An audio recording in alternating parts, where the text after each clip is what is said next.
Fortschritt, progress, able to conquer our crisis. So it's more progression, able to undo these problems we are faced now with. If the consequences of the destruction of environment is concerned, technological progress can really provide the solutions. I'm convinced. But as far as the whole metabolism of substances, of the general economics of humanity is concerned, only a deep transformation can help. It's not technology alone. There has to be a profound change. Mm-hmm. And that will take centuries to take place. But capitalism, this is what the capitalists often say, and technology, and the progress we just mentioned, have helped to put millions of people out of poverty, out of misery. It helped fuel progress, it helped fight deadly diseases. So it made, in general, the life of mankind easier, not of each individual, but as a whole. At what point do all these advantages become disadvantages? Because there has to be a tipping point that you described, where the basic needs that we have go into like a drug addiction-like behavior. The capitalist progress by helping people to leave the old misery helps also to create a new generation of dissatisfied people. Mm-hmm. Because this dissatisfaction grows parallel with satisfaction.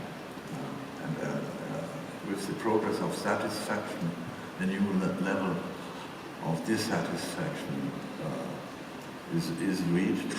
And therefore, the general history of jealousy, of competition in consumption cannot be brought to a halt. So even if capitalism has done miracles for the emancipation from poverty, it could not provide satisfaction, because the famous verse of the Rolling Stones, I can get no satisfaction, is deeply inscribed in the mechanism of our ways of providing us with satisfaction. The next dissatisfaction is always already standing at the door. If you leave this room, you will leave it more dissatisfied than you were when you entered. Nice. So now we have quoted Bob Dylan on stage. Now we quoted Rolling Stones on stage. Let's see what comes next. But if we take a look at the actual geopolitical situation that we're faced with, we see a comeback of nationalism, especially in the US, but also in Europe. We see a rise of imperialistic tendencies, especially in Russia and China. Has the global society been nothing but an idealistic dream of some daydreamers? I don't think that it is only a dream. It is a concept. That is something different. Mm-hmm. Philosophical and political generalizations always have a very strong anticipatory dynamics.